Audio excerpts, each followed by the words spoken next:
Hi, everyone. We'd like to welcome you to the town hall. We'll get started here shortly. Thank you so much for waiting for participants to come in.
Hi, everyone. Thanks for your patience. We'll give people one more minute here to get started, appreciating that we want to make best use of everyone's time, and we do have a full agenda.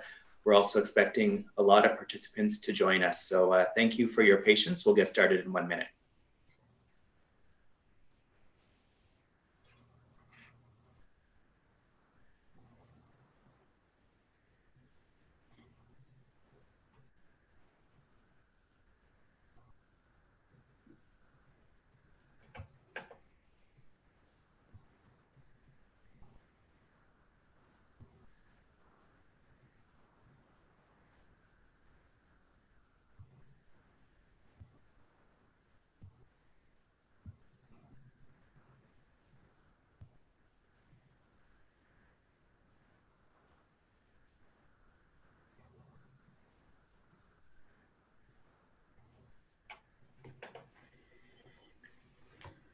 Thank you, everyone, and good afternoon. It's just after 2 p.m., so in the interest of time, I think we'll get started.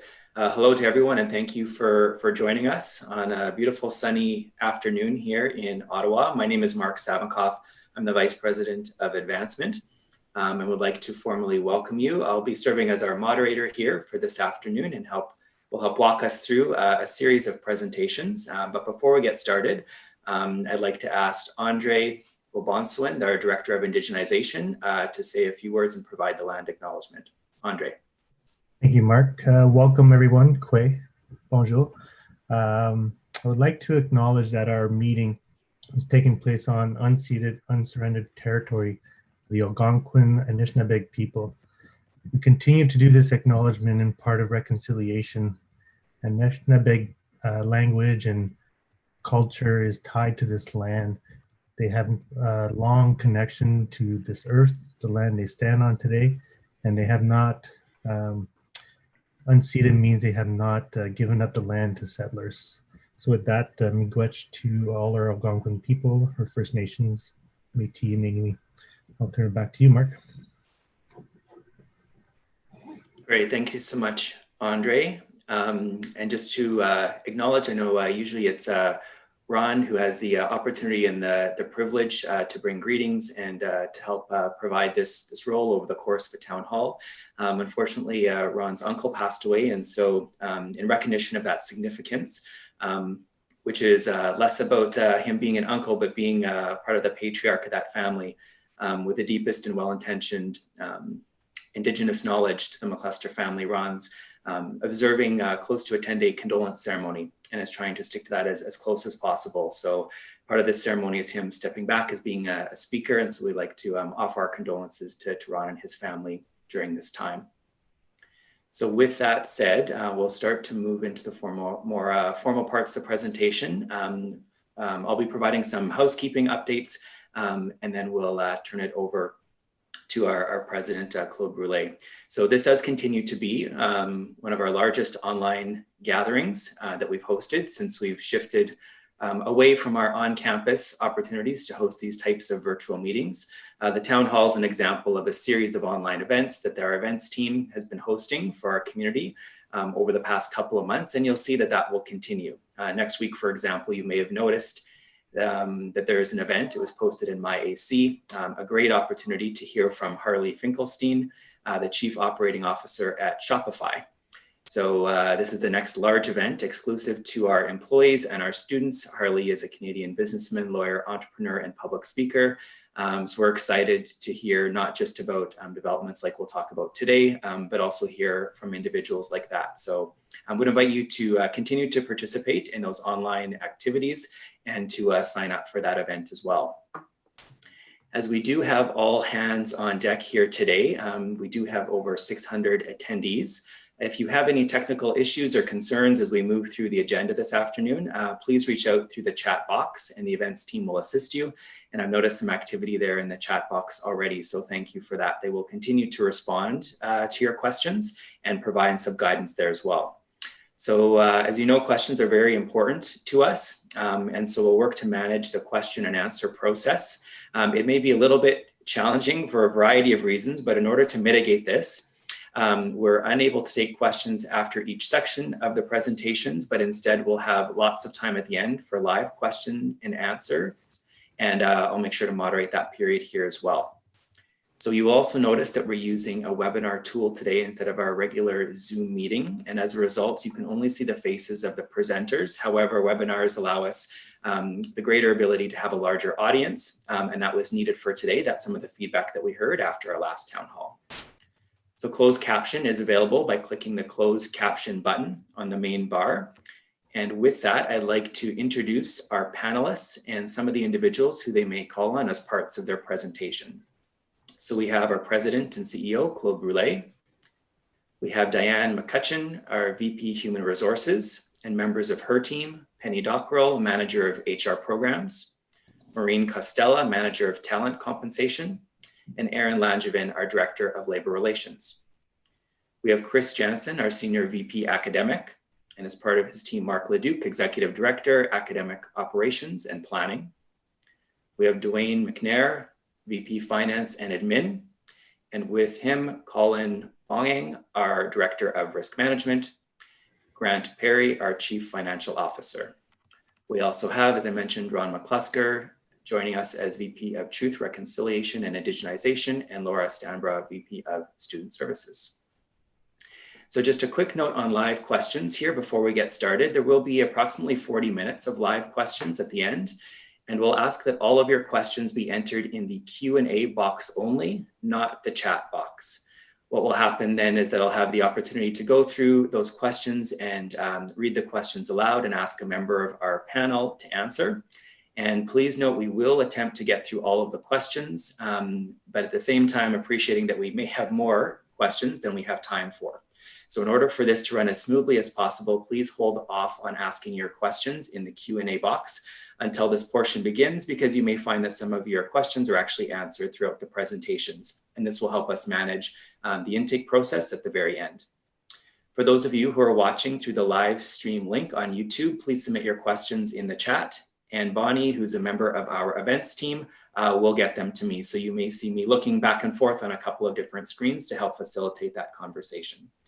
And again, if we are unable to get to all the questions, we commit to answering all of them in a post-town hall format. So we'll make sure to post the answers to those questions as well as a recording on my AC. So with that being said, and without taking up any more time, I will pass it over to our President and CEO, Claude Blanchet. Thank you, Mark, and greetings everyone. Bonjour à tous et à tous. Welcome to our second virtual town hall, again in such large numbers. Now you'll note this time we're not tying this event to a recent board meeting, but really we want to hold this to provide us with an opportunities to connect and exchange thoughts and questions regarding the extraordinary situation we all find ourselves in, which is the COVID-19 pandemic. And I'm sure you've read the news or you're following the news and you see the numbers around the world. I think we're close to 6 million confirmed cases. In Canada, we're close to 90,000 confirmed cases, and then closer to home in Ontario, over or close to 27,000. These are significant numbers, and we've continue to see the impact this is having on people, on lives and livelihood, and on economies. And we're also seeing what is transpiring in our long-term care homes, nursing homes, and retirement homes. And I would like to say that our hearts and our thoughts go out to those that have been impacted by these recent events, and those who may have lost ones either due to the COVID-19 pandemic or other circumstances. Now, the situation that we're in is creating a lot of uncertainty and anxiety. I admit that. On one hand, we're hearing of announcements such as easing of some restrictions and reopening of the business as of last Tuesday, for instance. On the other hand, we're hearing an announcement that the Premier is extending emergency closures to the 9th of June, or that Ontario has taken over management of more long-term care homes. So this is really sending mixed messages, and I can see why it's creating uncertainty. And so what you'll hear from our panelists this afternoon are about our plans for moving forward as an institution while we're trying to navigate these really uncharted and fluctuating waters. We'll offer as much certainty as we can, but you have to appreciate that some elements will be subject to changes as the pandemic situation continues to evolve. And they're likely going to be punctuated at times with periods of what I'll call regression, where we have to take a step back. And these will be triggered by evidence on the ground, whether it's the number of confirmed cases, such as I just mentioned, or the rate of transmission that is being watched by public health officials, hospitalization rate, ICU cases. So don't be surprised if as we reopen our province, as we reopen our economy, that some of these events cause us to have to take some step backs at time. And we'll be mindful of that, and we'll factor this into our plan as it continues to evolve. Again, we're setting our own framework, and to borrow a phrase that you've probably seen or heard, it's more of a roadmap than a defined schedule. For now, I ask everyone to continue to be vigilant. And as mentioned recently by Dr. Vera Etches, our Ottawa Public Health Medical Officer, her message is now shifting from staying home to staying safe. But that continues to mean washing our hands, avoiding unnecessary contacts, and maintaining social distancing. Now, closer to home, for my part, I want to say that I continue to be absolutely amazed and encouraged by what you, our employees, and our learners are demonstrating in terms of resilience in the face of these challenging times, and the phenomenal creativity and innovation that you're displaying in maintaining our two primary goals, which were, first of all, to ensure the health and safety of all our employees and our learners, and ensure that we continue the learning process and the academic activities where that's possible. And I have to say, I've been impressed with some of the academic adaptations that have been coming forward, whether it's the use of videos for demonstration, the use of simulation software, some of the placements that are being done virtually in some program. And it was recently announced and featured, I think, on the media.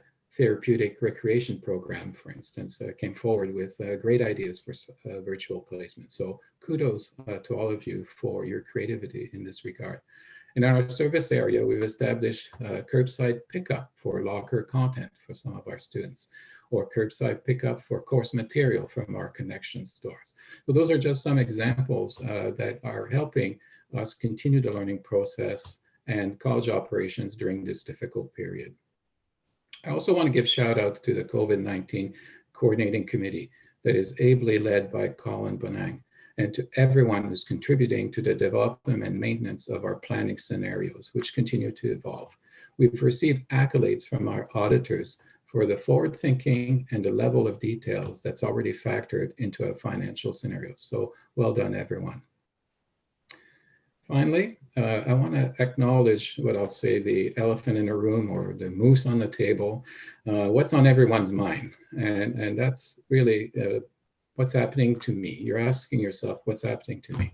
What's happening to my job at the college? What's happening to my future?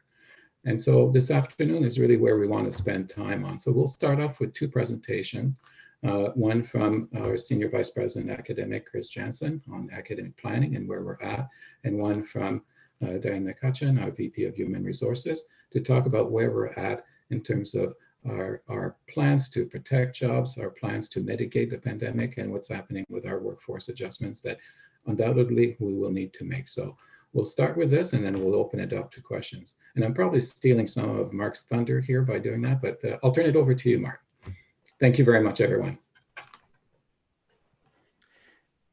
Thank you, Claude, for your remarks and for your insights and for helping frame how we're going to address some of the very important topics that we'll be discussing in greater detail here this afternoon. So as we call on Chris Jensen for his presentation, I'll just make a note to Chris and Diane and all of our future panelists. We are hearing from some individuals in the chat that they're having a hard time hearing some of our panelists. And so if I can kindly remind everyone to turn the volume up on your respective devices. And there are a couple of other options that are being listed in the chat to help facilitate and ensure everyone can hear, including closed captioning and the YouTube channel. So with that said, I will ask Chris Jansen to provide his presentation, please. Chris. Very good. Thank you, Mark. I will speak as loudly as I can. I know it sounds like I'm shouting in the room. I hope that enables other folks to hear me a little bit better. I am going to, as I normally have to do when I'm speaking, turn my video off while I'm speaking. My internet doesn't like me speaking and being seen at the same time. So if I could go to the next slide, please. Just very briefly want to remind folks of the framework that we had been using to develop our plans for the fall. And so I shared this with folks before. The general premise is that we're going to have all activity for the fall that can be delivered remotely. And face-to-face activity that's necessary, that we are unable to find other ways to accomplish, are going to be done with appropriate physical distancing and controls, following all of the recommendations from health organizations as well as the province. We're keeping the academic calendar the same. And since the framework was released, the program teams consisting of the faculty, the technicians and technologists, chairs, deans, everybody associated with the delivery of the program, have been working to figure out how each program and the courses in those programs can be delivered best in a remote manner, or if need be face-to-face with appropriate physical distancing in place. You know, what supports need to be in place, the impacts for staffing, and the directors of everything else that the college does began working on that plan. So if I go to the next slide, please. Based on that framework, I wanted to share one story that came to my attention. It's not really a story, but one picture of how that work was accomplished. So the program management graduate certificate program in the School of Business, Angela Claremont, the coordinator of that program, organized the efforts by holding a faculty meeting where they talked about debriefing from the winter, looking at best practices that they learned from that emergency remote delivery for the winter, and really began making plans for the spring and then learning lessons from the implementation in the spring. This is going to be an iterative approach. We are going to get better and better and better at remote delivery as we move forward. We are going to get better and provide better learning experiences for our students. They relied heavily on learning and teaching services to provide additional professional development, recognized that the graduate certificate program had a strong interest from international students.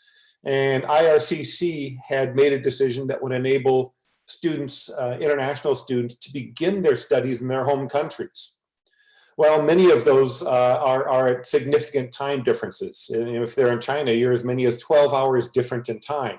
So a complete synchronous delivery wasn't going to work well for those students.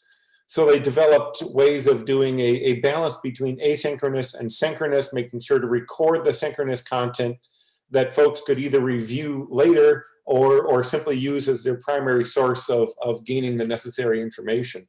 Lots of Zoom meetings, making sure that the entire program stayed connected and what was going on. This is what was meant by program teams really figuring out how best to do this delivery. So if I could have the next slide, please. A few other points to make. We do have a number of students that have yet to complete requirements for the winter term. A lot of placements got put on hold. And so we are beginning to look at how to help those students complete. There have been some recent stories, the one that Claude mentioned, the therapeutic recreation program, that has found a way of doing placements virtually. We're looking at beginning to reinstate face-to-face placements when the host company, the host is able and willing to take our placements. Paramedic, advanced care paramedic, for example. In many cases, it's set up as a job out, meaning that the host actually hires a student as an employee so that they're covered by the host insurance, as well as signing a waiver so that the students are acknowledging the inherent risks that they are undertaking. So it's a purely voluntary process. But we are looking toward ways of trying to help those students that have a placement between them and graduation actually finish that placement so we can move on. Same thing with co-op. Co-op never really ceased. As long as the employer was willing to take our placements, our co-op placements, and continue with those individuals, our co-op students were able to continue with that portion of their studies. Many of those were done remotely. Others were done on site at the employer using the employer's rules and regulations around physical distancing and ensuring that everybody was kept safe. Next slide, please. And I really just do want to share some of the challenges that have been overcome. Claude alluded to this a little bit earlier. Some of the unique solutions that have been found to deal with the challenges that the physical distancing requirements have imposed on us. I can't go through every single plan. If I did that, we'd be here well into the evening.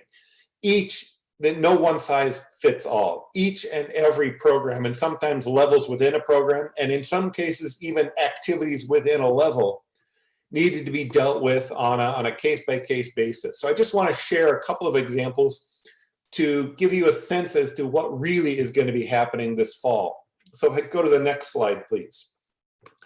I know there's a lot of information on this next slide. This is referring to the Outdoor Adventure Program in Pembroke. I am assured that these slides are going to be made available shortly after the town hall. So I chose to include all of this information, a lot of good stuff in here. But the thing I want to highlight right now is really around the fact that this is one of the programs that did a very strong risk assessment, not at the program level, not at the level, each level within the program, but really around each and every activity. So for example, if one of the learning outcomes required a certain activity, such as a rafting trip for an outdoor adventure program, it was risk assessed. And that particular example may have been found to be low value and high risk. There was another way to accomplish that learning outcome. So that particular activity was taken off and the substitute was found to move in. So again, sometimes we found alternative ways of doing it. We needed to find a different activity. If I could go to the next slide, please. I've got two slides here around culinary. And the problems we have here were with space. Recognizing that we need to keep strong physical distancing. Normally, one of the culinary labs would have a capacity of 24 students. In order to keep the distances necessary, in working with Colin Batarang's team and facilities management, we decided that only 50% capacity could be kept safe with the right physical distancing. So instead of having labs of 24, there were labs of 12. And if I could go to the next slide, please. The result of that is traditionally, these programs were taught where all of the teaching was of new material was done in class during lab time. So it was typically 1 hour, one lab of 6 hours a week. Instead, they aggregated all of that new material, all of that new teaching into 1 hour of remote delivery per week, and then split the labs up into smaller sections that could then be appropriately spaced. So sections of 12 instead. So again, adapting to the physical space sometimes meant we need to find creative ways of having smaller section sizes. And if I could go to the next slide here, please. in addition, you know, I had indicated that there were a variety of approaches, and Colin Batarang taught me this lovely little inverted pyramid, where when we were approaching the problem, we would first choose to eliminate the problem, and that was the example of the rafting trip. Is there a different activity that we should be substituting for that? So we can eliminate, we can substitute, we can put physical controls in place. Think of putting a plexiglass barricade between a cashier at a convenience store and a client and a customer. Right? We can engineer controls. And then there are those times where none of those previous solutions worked, and we need to resort to PPE, personal protective equipment.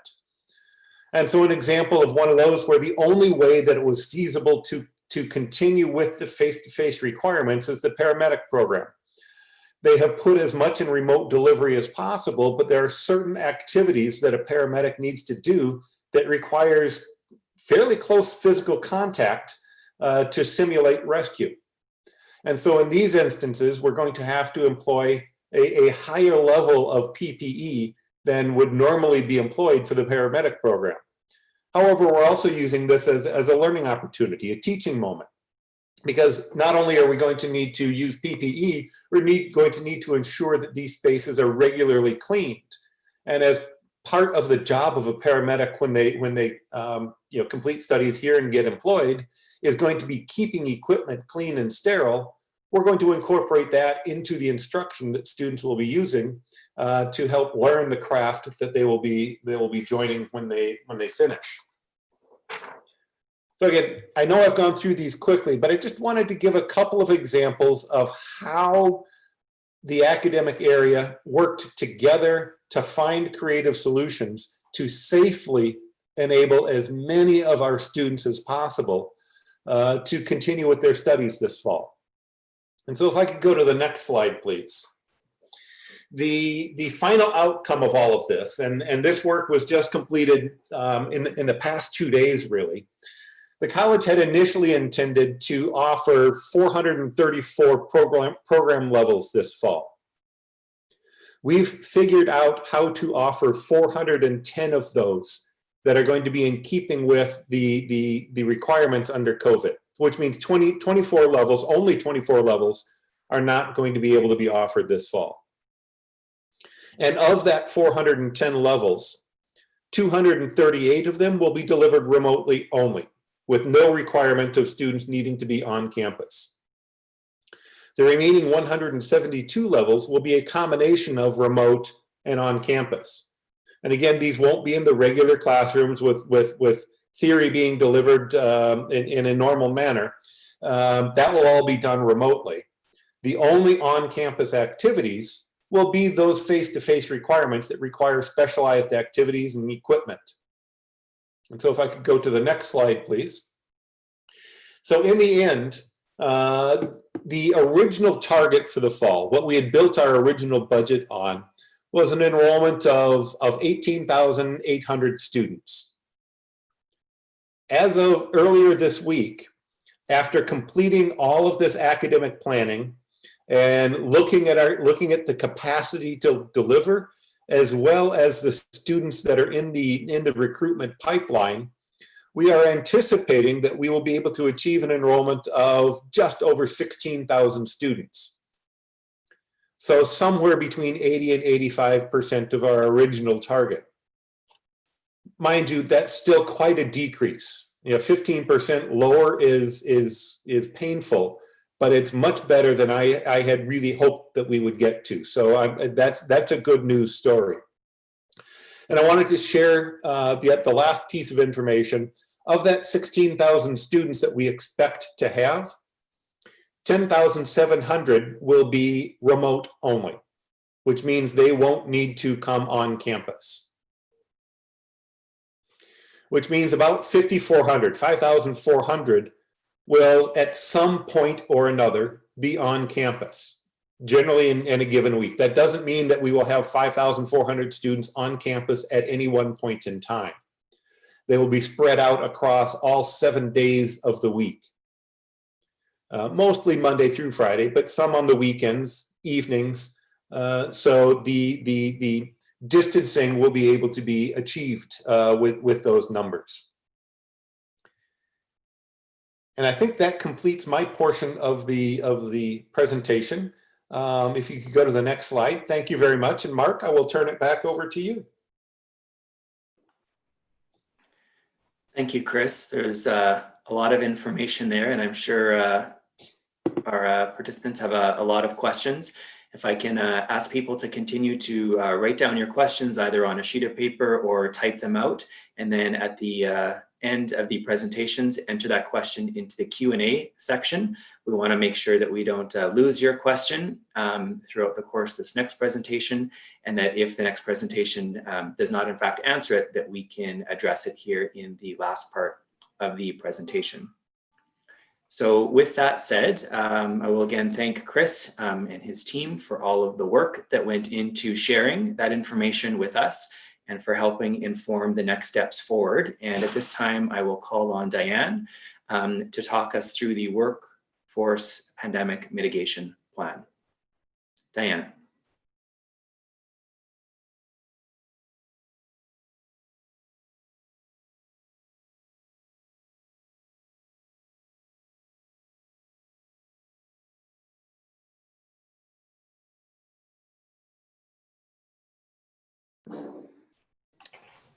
So as we look to transition to Diane, I know that we were experiencing some technical difficulties beforehand.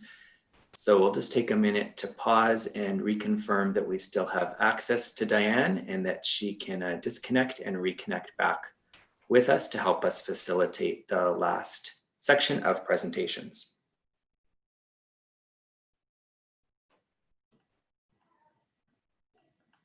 So folks, if this is where if I had elevator music, I would start to play it. Or if I had practiced during the karaoke that happened on campus before we all left, I would bring out that song. But I was too shy then, which Diane liked to bug me about. So we will pause for 60 seconds here to wait for her to rejoin us. This will be a good time for you to write down those questions that you have as a result of Chris's presentation in the event that Diane and her team do not end up addressing them here over the course of the next 15 or 20 minutes.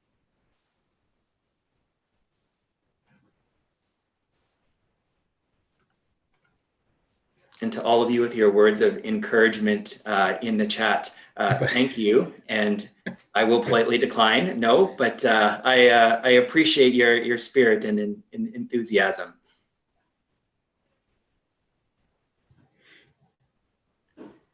If there's one thing that the college is good at, it is having a good sense of community. I appreciate some of what we're talking about here today are some really important decisions and really important discussions on behalf of all of the college.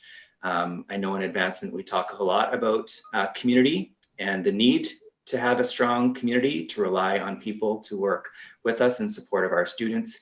And when I think about how we're all here to help transform the hopes and dreams into lifelong success, reflecting on that, a lot of our former students, our proud graduates, are really showing what success looks like for them in their respective careers in our communities. They're the ones who are helping their respective communities. In turn, they're building community. And I noticed that we've seen a lot of those stories come through either over social media or get picked up in mainstream media.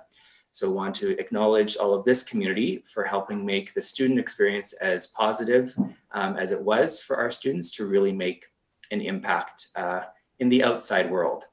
We continue to hear about those stories, and we know that, as Claude said before, this is a marathon, not a sprint. And many of our former students, of course, we're thinking about as they're in community right now, trying to do the best that they can.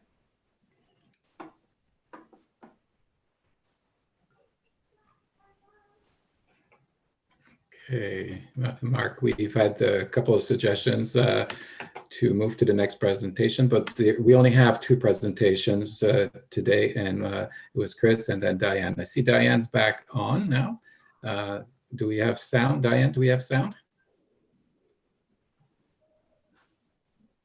I'm not sure if we have sound with Diane. She's connecting. All right. Oh. Diane, you're back. Okay. All right. Oh, I'm so sorry. Mark did a great job of stretching time while you were reconnecting. So thank you. Thank you, Mark. You kept us in suspense, Diane, so I will turn the floor over to you. Thanks. Thank you very much. Apologize for the delay, everyone. Good afternoon. I did have to go and change computers, actually. So talk about some excitement in the middle of a town hall. So I just wanted to, again, welcome everyone. And, you know, who would have thought that on March 16th, when we took that pause in the middle of the winter term or during the winter term to go and rethink about how we would deliver our remote learning for the rest of the winter term, that May 28th, we would be here talking to all of you in this format, and that we're still under a state of emergency. So, you know, there's been a lot that's happened over the last 11 weeks, and we have to continue to plan going forward. So what I'll be talking to you about this afternoon, I know we have about 15 minutes and I'm creeping into the open question time period. So I will try to make this as succinct as possible, but we had put together a plan as we navigated these uncharted waters, that there are areas within the plan as we start to operationalize some of the strategies that we'll be showing you in a few minutes. Some of those strategies were further ahead in certain areas than we are in others. And sometimes that's just a matter of the nature of our work. And so, you know, this plan, when we put it together to provide our people leaders with job protection strategies. And I think that's really important to underscore, that we wanted to try our very best to work through what are the strategies that we could have employed to ensure that each employee group is protected for as long as we could. We do know that each employee group will be impacted on a different way, and that's some of the things that we're going to be showing you. Some of the before we move to the next slide, I just wanted to also state that the type of slides that you're going to be seeing over the next few minutes is in relation to feedback that we received, that there was a lack of transparency apparently on what was within the workforce pandemic mitigation plan. So what you'll be seeing is a breakdown by each employee group and the strategies that were recommended for our people leaders to help with how do we run our operations when we are working remotely and teaching remotely, and some positions that aren't necessarily at 100% capacity because they're just not suited for working remotely. How do we handle that? What do we do? So if we can go to the next slide, I will just talk about some of the guiding principles that we worked with.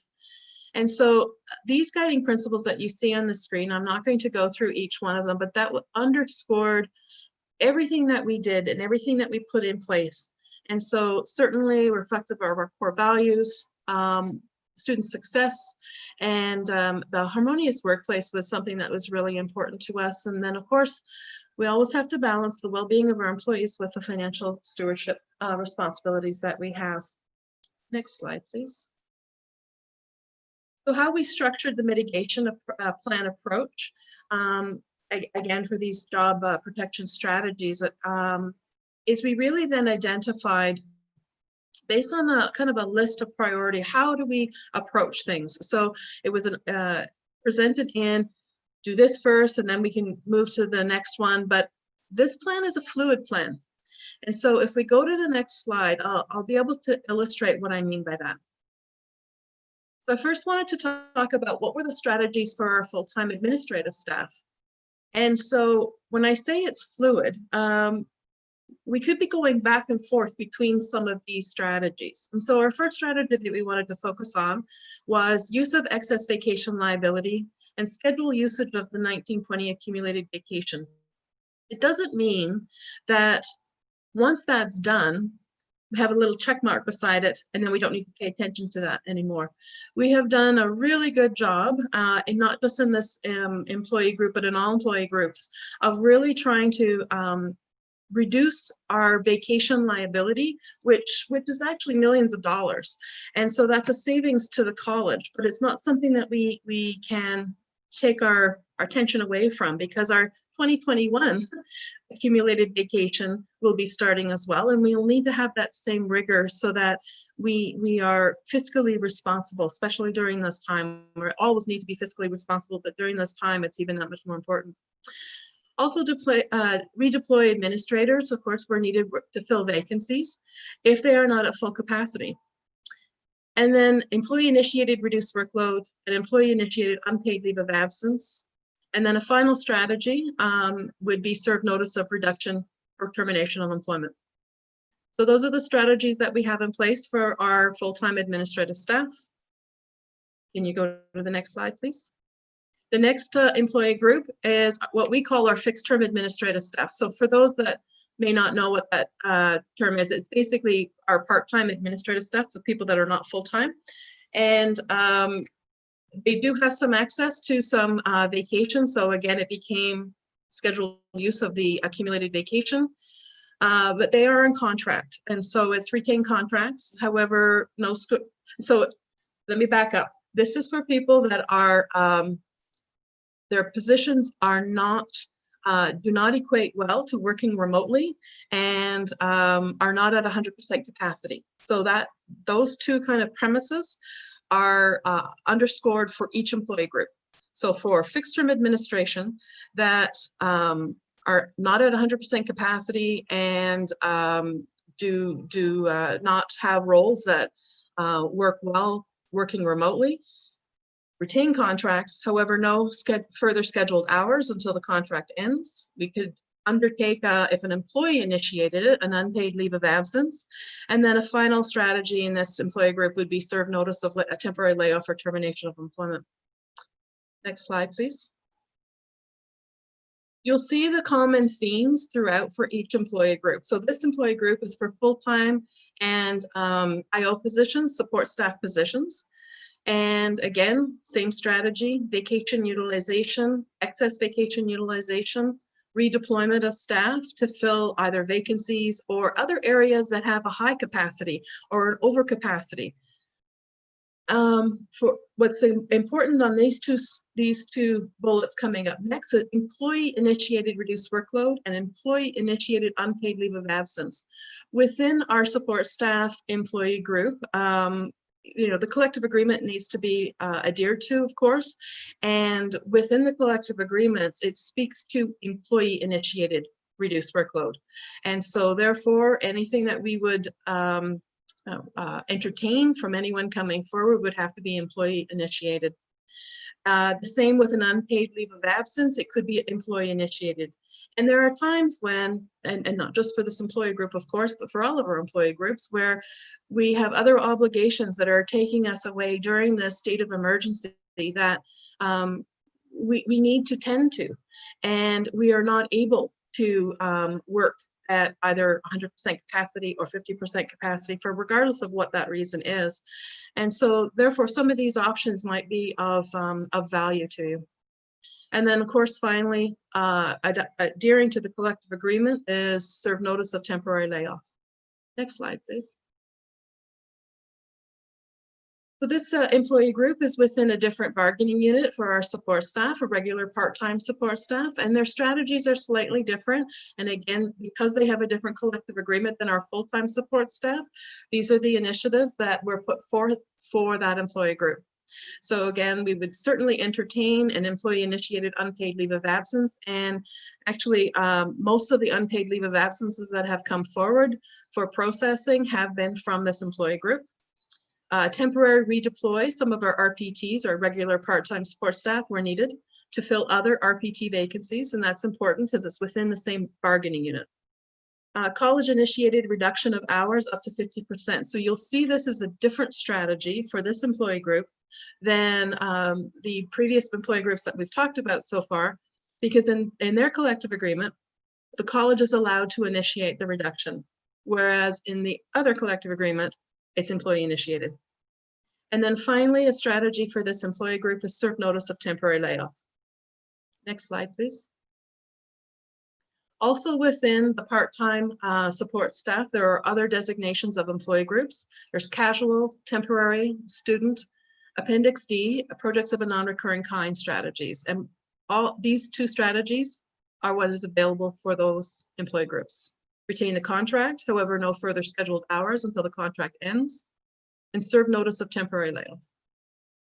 Next slide, please. For our full-time academic staff strategies, it all flows from the academic continuity plan and the academic plans that Chris walked us through earlier. Certainly for the spring, when this was originally being crafted, our plan was originally being crafted, we were getting through the winter term and we were starting to plan for the spring term. What does it look like? How do we keep things going? What does it look like? What does the fall look like? And so a lot of the strategies will flow and will continue to flow from Chris and the academic areas plan. And so some of the strategies that they could put in place immediately, or at least was an option to put in place, was altering of scheduled vacation to fit the new semester start dates. Of course, like all the other groups, use of excess vacation, if there was any, and scheduled usage of the 1920 accumulated vacation. Employee-initiated unpaid leave of absence is also available for this employee group. And then a final strategy would be serve notice of temporary layoff. Next slide, please. For this employee group, so the part-time, partial load, sessional academic, we really only had two strategies involved that we were recommending for our academic partners, and that's retain contract, however, no further scheduled hours until the contract ends, and then potentially canceling of any upcoming contracts. And again, to remind you, this is for employees where the work is no longer there. Next slide, please. So what is our next steps? Well, certainly the college is working and is committing to work and is working currently with our union partners to ensure that our collective agreement processes are followed in these decisions. And for our non-unionized employees, we will be adhering to our guiding principles that we set out in the Workforce Pandemic Mitigation Plan in all of our decision making. So thank you for your attention on this, and I think that was my last slide. And Mark, now over to you. Thank you, Diane, for walking us through a lot of information there, a number of strategies that you were able to help articulate. And so as we move into the live questions portion of today's town hall, I'll just take a moment to remind everyone to enter your question in the Q&A box only, not in the chat. That'll help us to focus on questions that have not been answered during the presentations here this afternoon. So I will be looking at those questions and posing them to our panelists for a response. Again, we will try to get through all of the questions, but in the event that we don't, I will be posting the answers to the questions afterward. And again, for those of you who are on our live stream link on YouTube, please submit your question in the chat of that. And Bonnie from our events team will ensure that those questions are getting to me. So with that, I'm going to start right into the questions, mindful of time. And again, we want to get through as many as possible. And so the first question is this. So for the client-facing employees at the college, including health services, the RO, so the registrar's office, and food services, some of those are still face-to-face with clients now. And what are the safety measures that are being implemented? Or when will they be implemented, since there are employees working on campus right now? So perhaps I will look to Dwayne first for a response.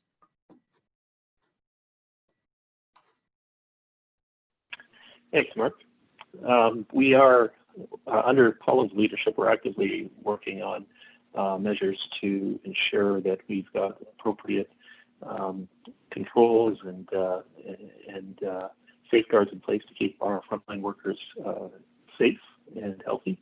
There are, on campus today, there's minimal staff, so there are precautions being taken for those staff that have to come onto campus during this time to ensure that they're maintaining safety. And for the fall, I don't have any specific response at this time, as these these are just being worked through. We'll follow the guidance of public health and the provincial government to ensure our frontline workers are equipped with the appropriate training and practices and personal protective equipment to be safe in that environment in the fall.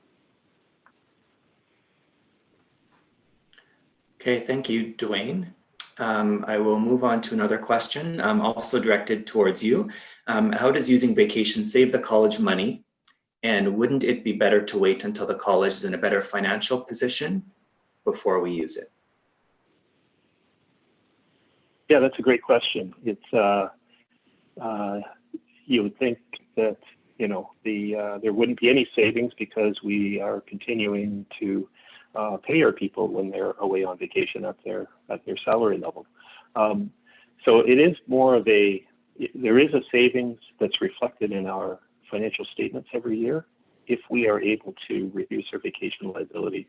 So there's I don't want to get too technical here, but there's an accounting principle that requires every organization to record as a liability on their balance sheets the banked vacation of an organization, of each of its employees. So, and there's a formula to determine how to value that vacation liability. In general, it's the average annual salary divided by the number of working days, and you times that by the number of days of vacation banked. So the more we can have our employees reduce their banked vacation or their accumulated vacation, that will result in a credit on our P&L or our income statement at the end of the year. So it will improve our bottom line, our net contribution for the college. So that's the financial benefit of reducing our vacation liability. Of course, there's all kinds of other personal well-being benefits that I won't go into, but I hope that answers your question. Thank you, Dwayne. The next two questions that we have are for Diane. Diane, the first is about the redeployment program and that process. So the question is for a status update on where that process is, and recognizing that the process will be fluid, wondering how many have been accommodated, and what are some of the challenges that have been presented so far. Okay, thank you for that question. It's a great question. So I will probably turn it over to Penny afterwards to augment my answer, just in case I haven't covered everything. But essentially, the redeployment program had 17 postings, so 17 opportunities, 16 support staff roles, and 1 administrative role that were posted. My understanding was there was a total of 35 employee submissions for redeployment, so the possibility of redeployment. And then out of that, there were 6 opportunities out of the, I think 17, out of the 16 plus 1, so the 17, there were six of those opportunities that had no one submitted for consideration. Those postings ranged anywhere from 5 hours as an additional something you could take on, up to 36.25 hours, so a full week worth. And the opportunities spanned until August 31st. So there was a wide variety of the different types of postings that came in. And I think from a phase 1 perspective, so our first opportunity to go through that process, it was a good response as people were trying to figure out what this would look like.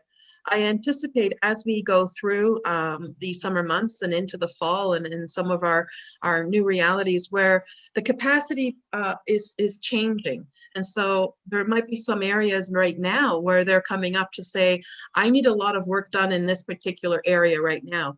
Those opportunities should continue to come in. And so it's not that this program is closed. It's certainly for the things that have come in to date, we've completed out those processes and the matches have been found. So Penny, would you like to augment that answer at all? Thanks, Diane. I think I would just add that we've redeployed 6 employees, 1 administrator, 1 academic, and 4 support staff. So just from an account perspective, just to let people know that those redeployments are happening And we continue to post the redeployment opportunities as we receive them. So like Diane said, we'll continue to post them, and they'll range anywhere from, you know, it could be 5 hours a week, it could be 36.25 hours a week, just depending on how over capacity some of our departments are. So really it's helping some of the departments that are over capacity and being able to make sure that everyone's getting the help that they need and everyone's able to use their skill set.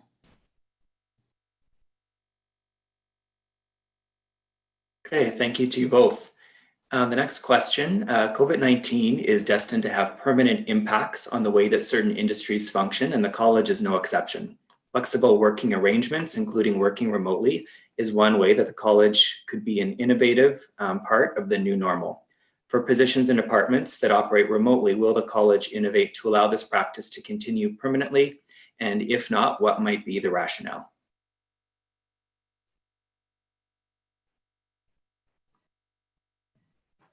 So Diane, I will start with you, please.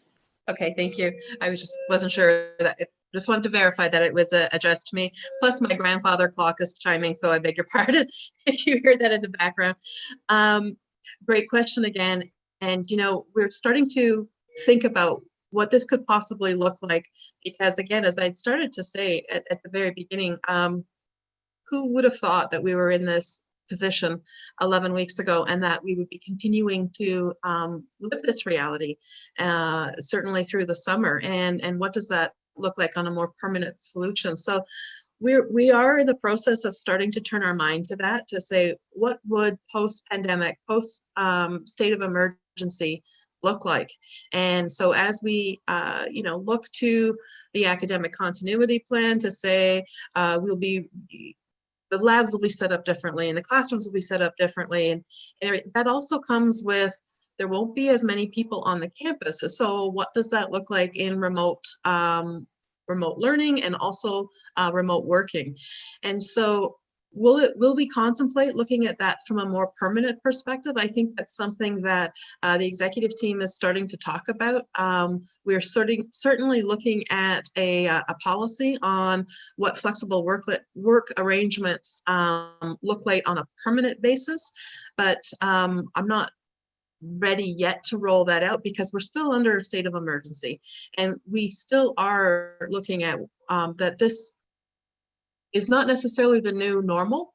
There could be a very different new normal when we turn our mind to maybe partial attendance at the college campuses. So what does that look like? Does people come in and out of the college? Like, there's so many things to turn your mind to. But I was interested to see in the news that, I think it was Shopify that have put it out there that they would be working remotely for the next year and even giving up some of their office space. So there are institutions and organizations that are in fact doing that, and it's up to us in our planning to turn our mind to it. So I don't have a definitive answer for you, but it's certainly something that we have on our mind. Thank you, Diane. The next set of questions I'll direct to Chris. The first is, who will inform students that their program is now online?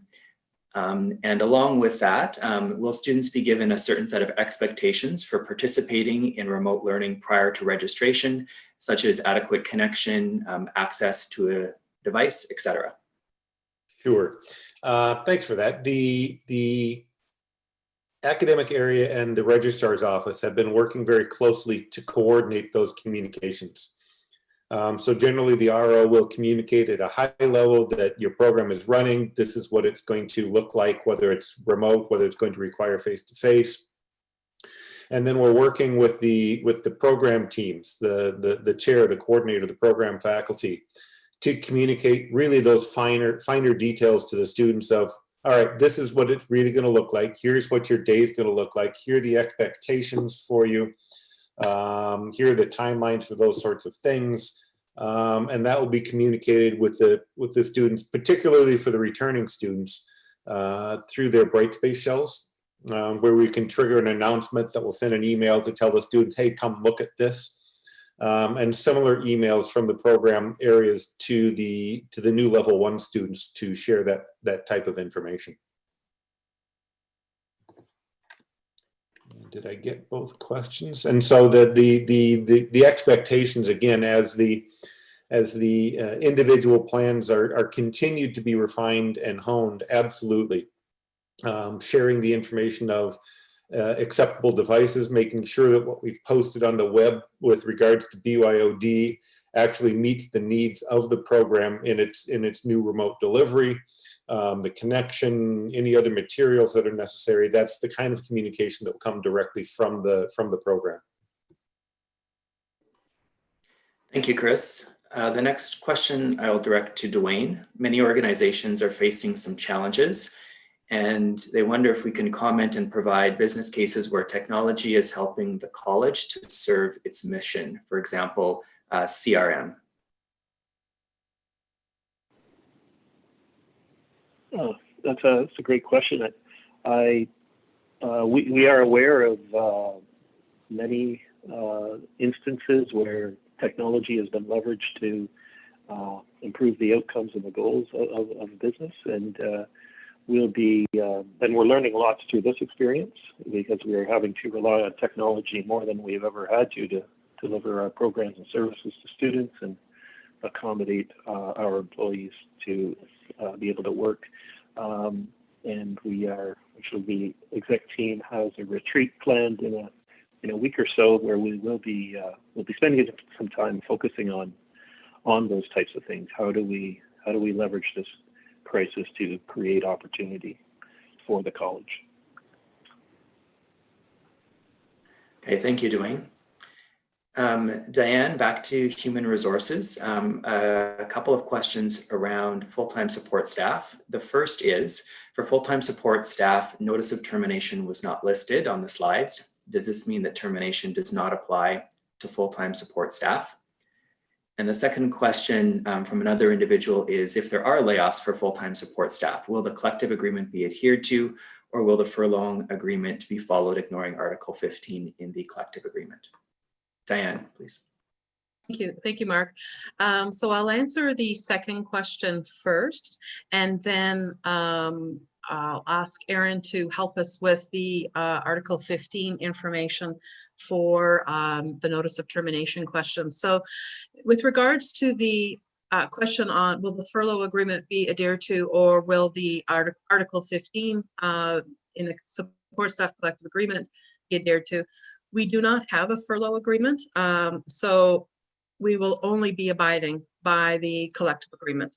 And so in relation to the first question was the notice of termination not being listed, I believe, in the slides. I think that was the question.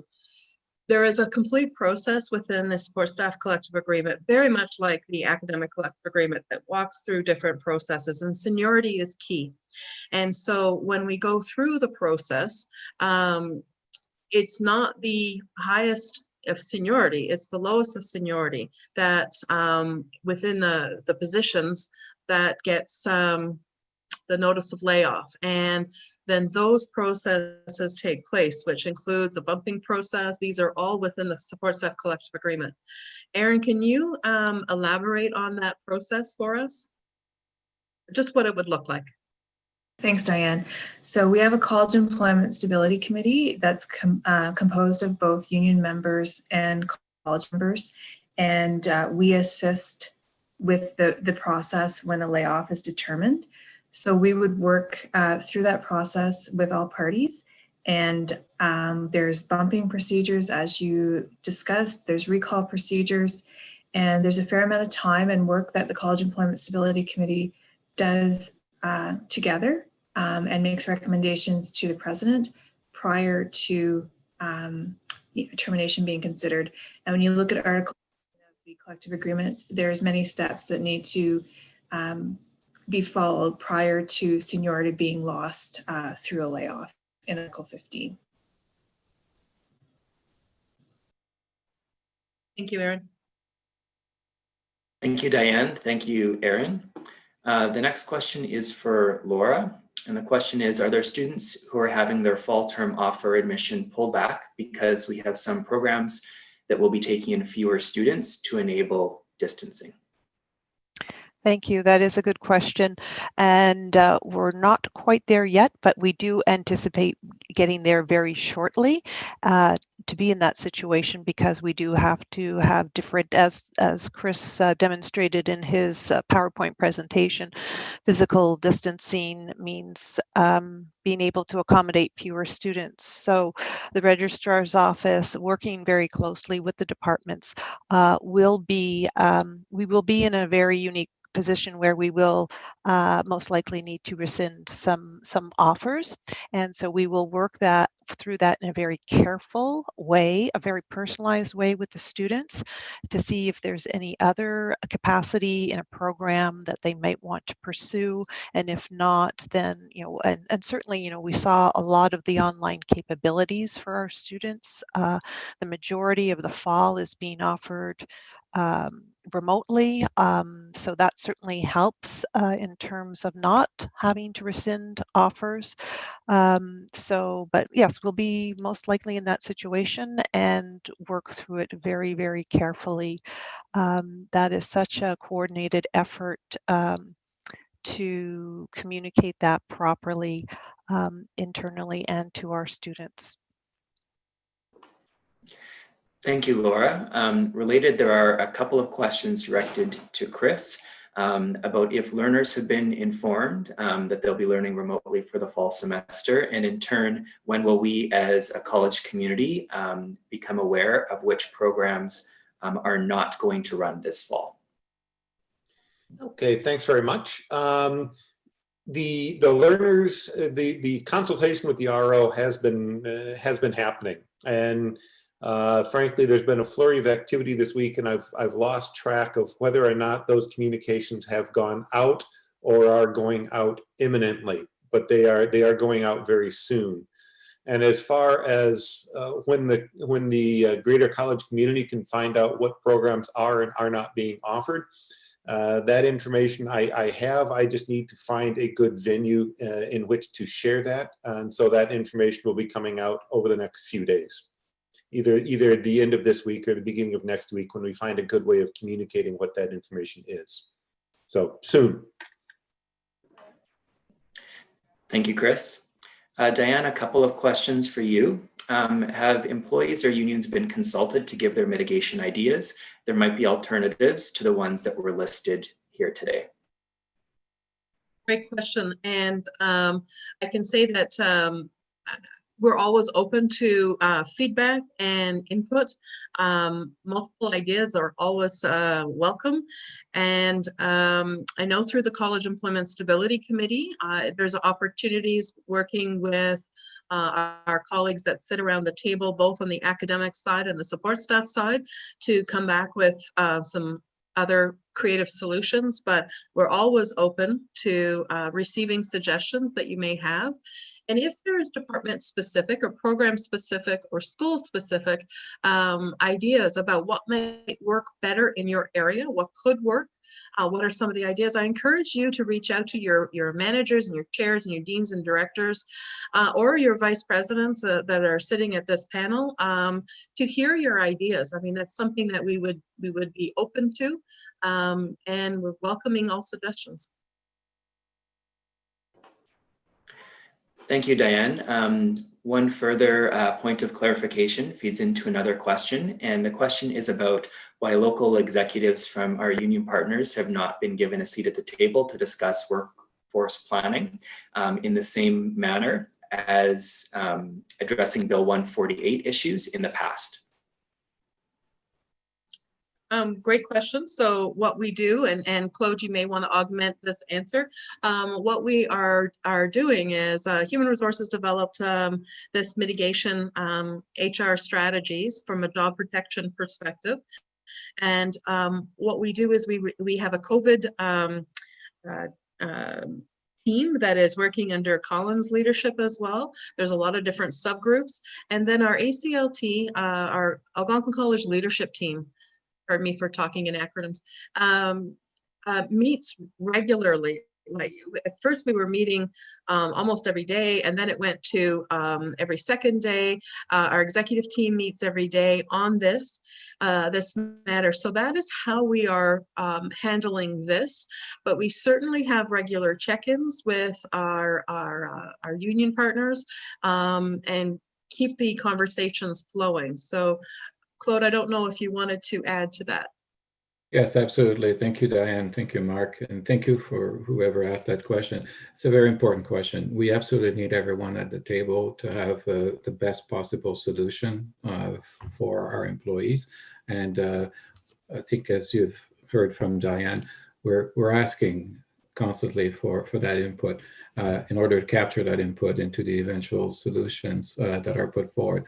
And that offer still stands. So if there's anything that we can do together to arrive at a good solution going forward, we will absolutely entertain those. I'm personally in conversations with our two union presidents, as well as our Students Association president, as I've always done, but now more frequently as a result of the pandemic that we find ourselves in.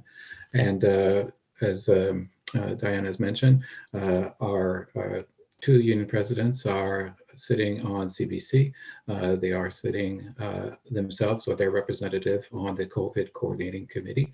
And that's where many of the suggestions around how to handle the situations are being formed. And those suggestions make their way to our leadership team, as well as the executive team to form as part of our plans. So yes, it's happening. Could it happen more? Absolutely. We need to do more. I would welcome suggestions on how we can certainly increase the amount of input that we receive so that we can look under every rock and not leave any suggestions not thought through or not considered. So thank you for that question. Thank you to you both. I just want to highlight we have just under 15 minutes left, and I'm looking at all of the questions. So we will again try to get through as many as possible, but it does not look like we're going to get through them all. So again, our commitment to post answers after, but through as many as we can. The next question I'll direct towards Dwayne. It is about student services and the ability to anticipate if many or most of student services will be able to continue to be offered virtually this fall.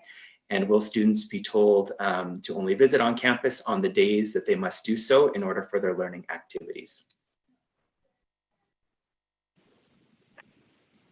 Okay, I can speak to some of that. I would suggest Laura also answer that question.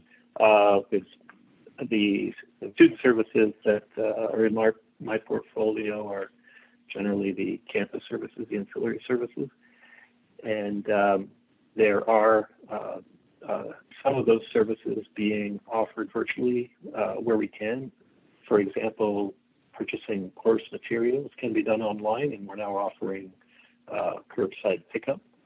And that's probably the most prominent example that comes to mind. But I'll turn it over to Laura to follow on with that. Thank you. Yeah.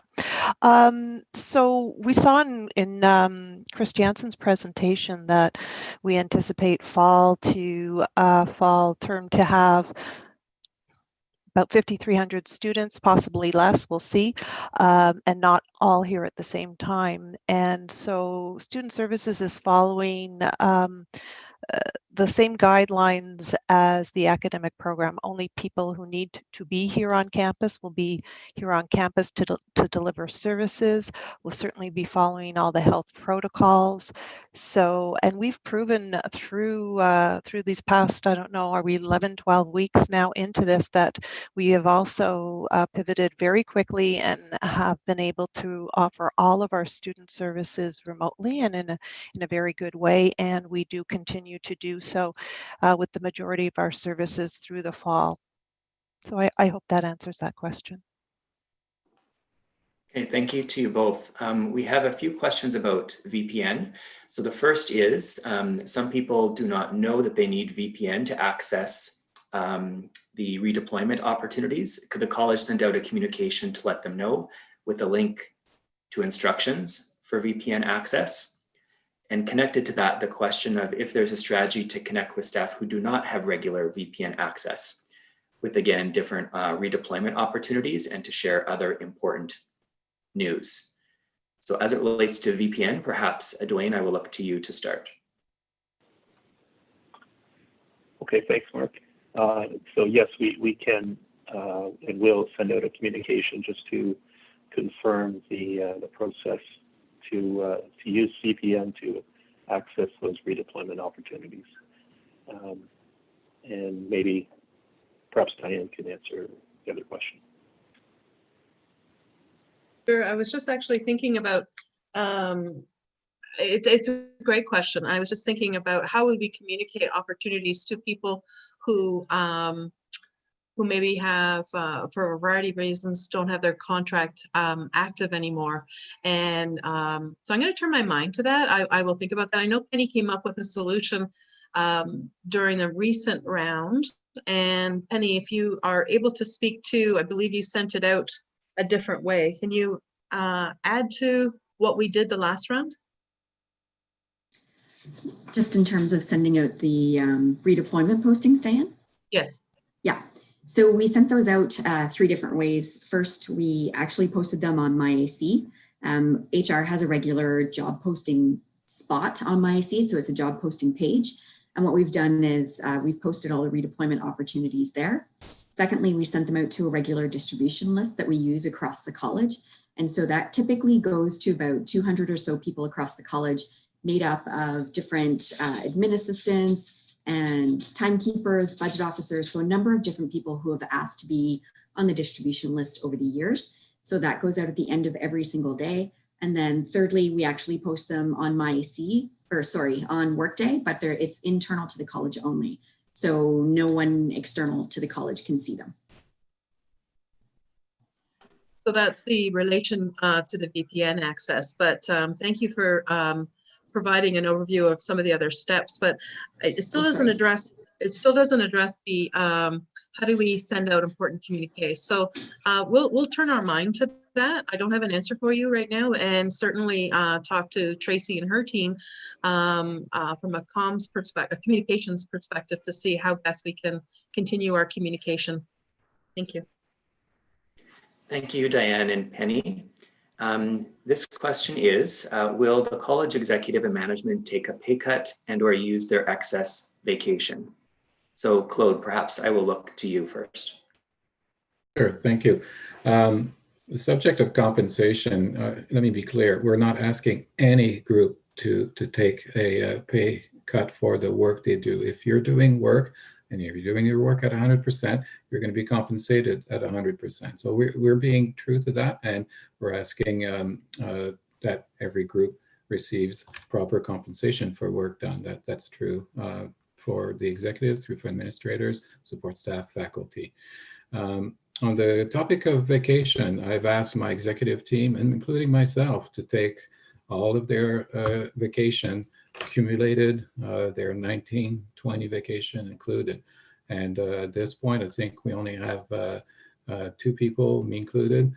We have just a couple of days left. Everybody else has consumed, or has planned to consume between now and end of August, all of their vacation. So we're setting the example. I've asked my team to do so.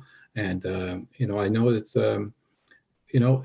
it's important. Let me just open a small bracket for a second here. I'm one who says, oh my God, there's always work to be done. I could definitely fit that bill. And I ended up taking the 15th of May as a vacation day. It did me the world of good. I didn't know how much I needed to be off on that day.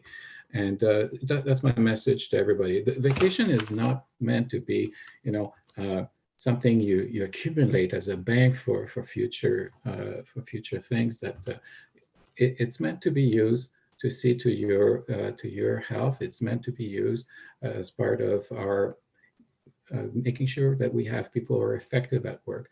And it's there for that purpose. So if we use our vacation well, if we use it to recharge, to replenish, that's exactly what we need. We need people to be effective when they're at work, and to be able to take their vacation when it's yeah, when it's important to take that. And right now, as Dwayne said earlier, there's an imperative to take vacation to assist globally the institution in order to see to the pandemic from a financial perspective. There is that component that there is saving at the end of the day. So I've asked our team to do that. Everybody's done that. We're getting a weekly report from Maureen Castella out in HR of where we're at in addressing this. And we're following up with our people managers to make sure that we're all taking that time. Yes, it's important to do that, especially this summer. All right, well, thank you for that. Thank you, Claude. And mindful of time here, Diane, the next question will be to you. We have a series of questions just to perhaps further clarify the type of consultation and communication that we're having with our union partners. And if you can help just provide a bit of an overview of what exactly that means. There are numerous references to unions being partners as part of the presentation, and we have a number of people in a few different ways who are just, I think, looking for some clarity on what exactly that means, perhaps in a more practical sense. Thank you. Sure. I'm going to be calling on Chris and Aaron in a few minutes as well, but I just want to start the answer. So certainly we have with our academic union partner, we have had, I think, twice a week now, Chris and Aaron and myself meet with our union president and another representative of the executive, and to have conversations and about what are some of the issues, what are some of the issues that are being brought forward from the academic area, what do we need to be turning our mind to. It's been very helpful for me to hear directly, to understand what's of concern. Sometimes we can do some things about it jointly, and sometimes we can't, but at least it gives that opportunity to have those discussions. Certainly from the support staff side, we're having our problem solving meetings regularly. Aaron can speak to that in more fulsome. I've had the benefit of being able to at least share, I'll give you an example. My last communique that was sent out to the college community was either yesterday or the day before, so May 27th, so it was yesterday. I was able to provide an advance notice to both Christine and to Annette, and they gave me very helpful suggestions and some feedback from their perspective on my communique, and I thought that was really helpful, and that's an example of us, in my perspective, working very positively, working together, and we may not always agree on certain direction, but I do have to say it was from feedback from some of these meetings that I turned my mind to. Then we needed to have more clarity on what all the strategies were for the different employee groups, because that was something that wasn't being transparent to the college community. And it was feedback from those conversations that helped me understand that, whereas I may not have received that feedback directly. And so that's what I mean. Chris, did you want to speak to some of these meetings as well, and then to Aaron?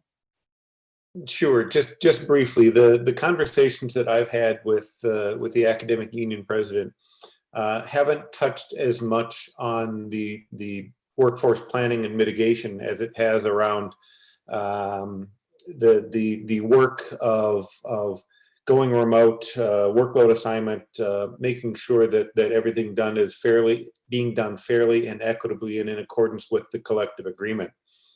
These conversations have been remarkably helpful for me because I get to hear sometimes how things are being interpreted, how things are being enacted, and I hear directly from union folks about how things are being enacted and where perhaps communication needs to be strengthened coming from me, so that things are done in a fair and consistent manner and in keeping with the collective agreement. So those conversations have been wonderful. And really, I look forward to having more of them. I think I have one scheduled for today. Okay, thank you to you both. We are coming up now on 3:27, appreciating we started about 5 minutes late to the Q&A section. So I'll suggest that we continue going for an extra 5 minutes over here to try to get a couple of the other themes that have come out in the questions that we have not yet had a chance to address. So to our panelists, we'll stay on here for an extra few minutes. And for those of you who are able to stay on for an extra few minutes, let's please continue. Will extra supports be available for our students in the fall over and above what we usually have in place? And the examples listed are ITS, Brightspace, and tech resources. So perhaps, Chris, I will start with you. Thank you. I'll start here and then perhaps turn it to Laura in just a moment. But the answer is yes. I mean, even the example that I used from the program management graduate certificate, I know that faculty are turning their minds to making sure that students have an environment in which it's going to be easy for them to learn, have a good experience, and still thrive in this new reality that we've got. The questions that were asked earlier around making sure students are well aware of the technology that's going to be required for them to be successful. We are trying to ensure that that's well communicated.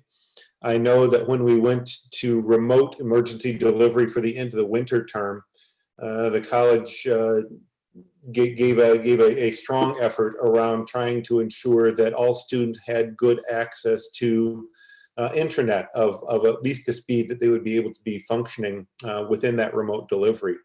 And I know that we are looking forward to continuing that this summer and trying to ensure that students this fall are really set up in a position for success rather than hamstringing them to begin with by expecting technology that they're not going to have available. So yes, we are turning our minds to those sorts of things. We're turning our minds to the actual classroom experience. I might also add that we are turning our minds to the experience of the faculty. And we have significantly increased the capacity of learning and teaching services to help faculty learn how to better interact with their students. Frankly, that's where the student experience happens, is that interface between the faculty member and the students. If we increase the faculty member's comfort and ability in these areas, the students will have a better experience. And I think with that, I'll turn it over to Laura and see if she has something she'd like to add. I must admit, I was reading the chats and trying to stay focused. So maybe just a tiny little recap of the question, Mark, just so I make sure I'm answering my part correctly. Sure. So the question was, will extra supports be available for our students in the fall over and above what might normally be offered? And the examples were Brightspace, ITS, and tech resources. Okay, so well, in terms of student services and extra supports, I think what we're doing, as we've said, we've really pivoted very quickly and offering traditional face-to-face supports in different ways. Is we're continuing to analyze how did that work and what we're doing so far. One of those examples would be the spring orientation, and how did that go? What was the student experience? What can we do better? And each of the departments within student services is doing that same type of exercise as they for the last since we've transitioned this way, and just continuing to update and knowing in some cases we will and should be more proactive in our outreach and what's that right balance for our students. So I would say it's just almost a daily assessment of how we're working our way through this, and what do our students need in this very different type of environment. So it's just continual improvement and continual assessment, and literally also by asking students. I saw that somewhere earlier in the questions. Are we asking our students? I think that's imperative, that we're understanding what their experience is and learning where there's gaps and see how we can fill those. Thank you to you both. So the last series of questions, if I can include them in a theme, that we have not yet started to address, is around the return to work on campus, and the question around for staff of security who have been asked to return to work now or will be returning to work this fall. What are the training requirements and prevention measurements, including PPE supplies that are being considered, and where could we find this type of documentation moving forward? So there are a couple of questions along that theme. Perhaps I will ask Dwayne to speak to some of that work that's being done. Thanks, Mark. I think it'd probably be best if I turn this one over to Colin. He's much more well-informed on how we're addressing this. Colin, can you address this one? Absolutely. Thank you, Dwayne. Good question. We do, I think it's been referenced a couple of times, have a workplace recovery group that has been working towards getting a clear picture of what that will look like, first off, in the fall when people return. Actually, just recently, we've released our occupational health and safety guidelines in draft that will apply for all employees, along with a draft policy. And accompanying that, we are developing a training program that will specifically help people understand the new, if you will, environment that they are coming back to in the fall, which will include all of the information. Not that it's necessarily new information. We did have a lot of information that was posted to the college FAQ site around hand hygiene, around cough and sneeze etiquette and physical distancing. But this training will be specific for all employees who are coming back to the campus to be able to go through that training so that they're prepared coming back in and know what measures are being taken. In terms of PPE, the application of PPE will be very specific in terms of what jobs individual people are doing. Not all jobs will require PPE, and where those requirements are in place, certainly there will be dedicated training for the use of PPE as well. Hopefully that's it. Okay, thank you to Dwayne and thanks, Colin. That does bring us to the end of our even extended time. I do want to thank everyone for your participation here this afternoon and also for submitting all of your questions. Again, we got to most, if not all, of the themes of the questions, although I'll acknowledge that there are many individual questions that we did not have a chance to specifically answer. But again, our commitment that those answers will be provided and will be shared with the community after the town hall here. So if you're looking for a slightly greater level of detail that was provided, or if we didn't get to your question exactly, please continue to watch for those responses. And as well, there are a lot of good comments about how we can continue to come together for the benefit of our community and for the support of our students. So Claude, I will turn the floor over to you for some closing remarks. Thank you very much, Mark. I'm mindful of time here. We're losing people rapidly here. We're below 500, so I'll keep my remarks short. I really want to thank our college community for coming together in the manner that we have. And I want to thank you for your thoughtful questions, your respectful questions, and your insightful questions. You've asked us some things that we really need to turn our mind to. In some cases, things that we have turned our mind to, and we're now able to communicate better in this format. So please continue to submit your questions, continue to engage one another and engage us. We need your input as we continue to formulate these plans moving forward. We're mindful that we have not been able to go through all the questions, but our commitment to you is that we will do so following the town hall and make sure that we post the questions and the answers to my AC, I believe. And of course, this is being recorded, and so you can always play this back at your convenience when this is produced for consumption afterward. So on that note, again, I want to thank everyone for coming together, for staying connected, and again, for contributing to moving the institution forward for the benefit of our students, our learners, and our employees. Thank you, everyone, and have a great rest of the week and a great upcoming weekend. Take care. Thank you so much, Claude. Thank you, everyone, again, for joining us. At this time, that formally concludes the town hall. Again, feel free to watch for those questions, and I'd encourage everyone to continue to talk with one another and ask questions in between the town halls. We're a close-knit community for a reason, and we want to make sure that conversations are continuing so we continue to support one another and our students as we work through some really challenging times. So thank you again for your time. And with that, we will close the meeting. Thanks, everyone. Bye-bye.